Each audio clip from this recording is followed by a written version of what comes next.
The Emerald Tablet of Hermes. Yes, we're going to be looking at some ancient texts. Recently, we took a literary sojourn to ancient Egypt at the beckoning of mythical Hermes Trismegistus, who was imparting the principles of Hermetic philosophy. You can find that in our playlist titled Kybalion. The thing is, when we got back to this century, one of you asked, "What about Emerald Tablet?"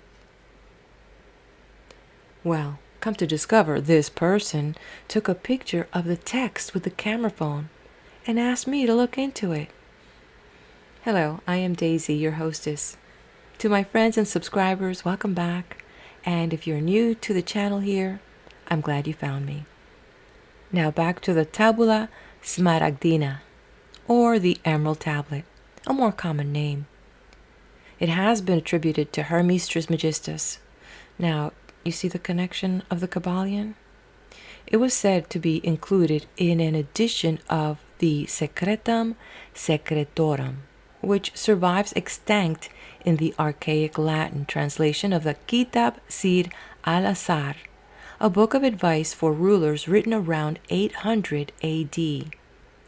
I was trying to read that book, which supposedly is written in English, but as it turns out, it is Old English, and my brain is still trying to make sense of some of the words. It is a very interesting read from the perspective of the wisdom that was being imparted from a king to his prince. Things like diet, astrology, the study of physiognomy, which has to do with reading people's facial features to judge their character, and other topics. The thing is, there are other good reads piled on my desk which I want to get to first. Who knows, with time I might bring it back to life. Anyways, prior to these verses of the Emerald Tablet appearing in the Secretum Secretorum, some say that it is difficult to date precisely when and where they exactly originated. The tablet's most famous axiom is, as above, so below. As below, so above. This phrase is the principle of correspondence, which is considered a fundamental law of the universe. Now, I've looked at several translations, and by far, the one that resonates most truth for me is the translation by Ken L. Wheeler. He is a photography enthusiast and Pali and Greek translator who runs a YouTube channel titled Theoria Apophasis. I've left a link to his channel where he discusses this specific topic, and also I've left other links regarding my sources for this introduction. The verses of the Emerald Tablet of Hermes consist of cryptic, short alchemical texts or verses that contain ancient alchemical secrets about creation and the fundamental principles of the universe, often interpreted as a guide to spiritual transformation as well as physical transmutation. And these, again, are attributed to Hermes Trismegistus, the sage who brought arts, sciences, and the pursuit of wisdom to humanity.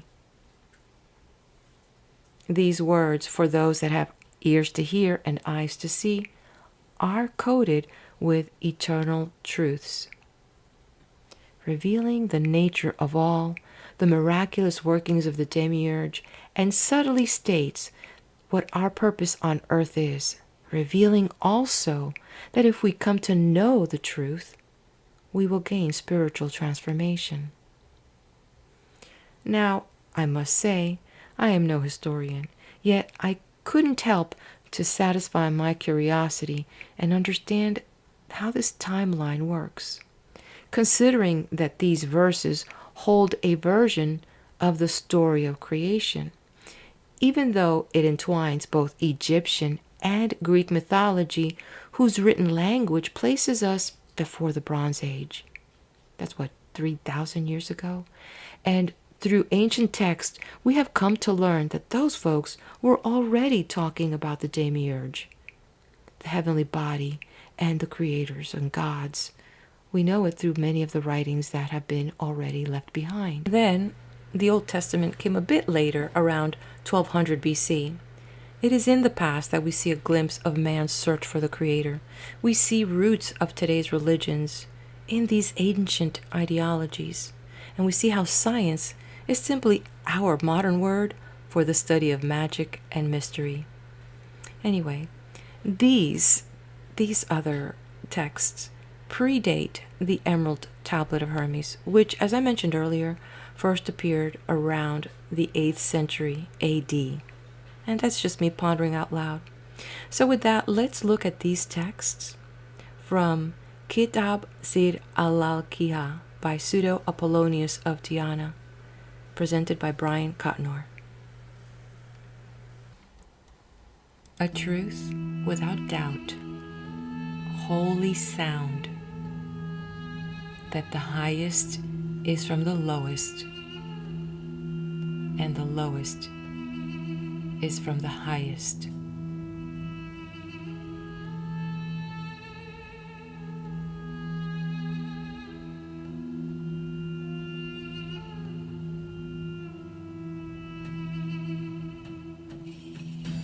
The working of wonders is from the One, just as all things came from the One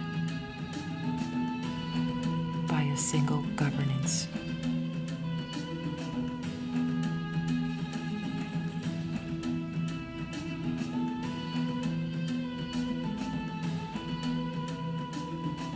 Its father is the sun, and its mother is the moon.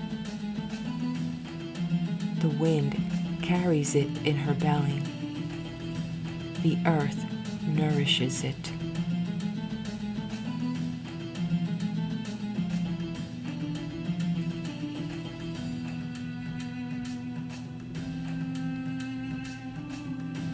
Father of talismans, treasure house of wonders, perfection of powers,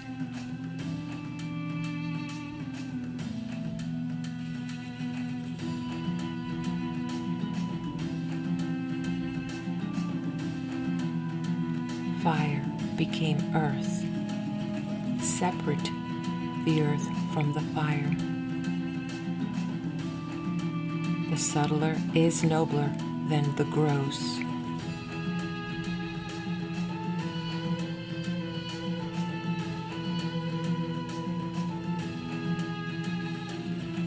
With skilled work and restraint, it will ascend from the earth to heaven and descend to earth from heaven.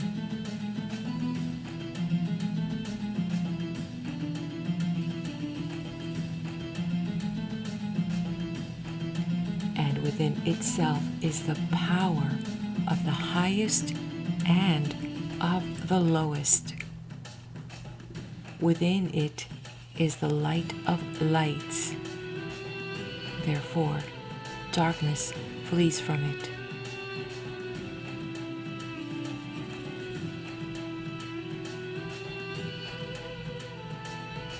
Power of powers. It can conquer every subtle thing and penetrate everything gross.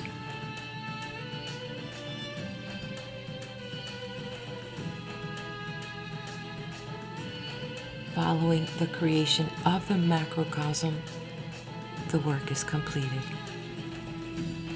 This is my glory, and for that was Hermes named thrice with wisdom.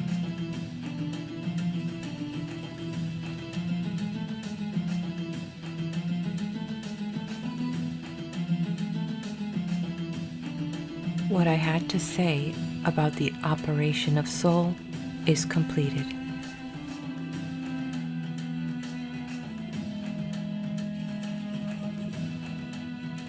Like, share, and subscribe.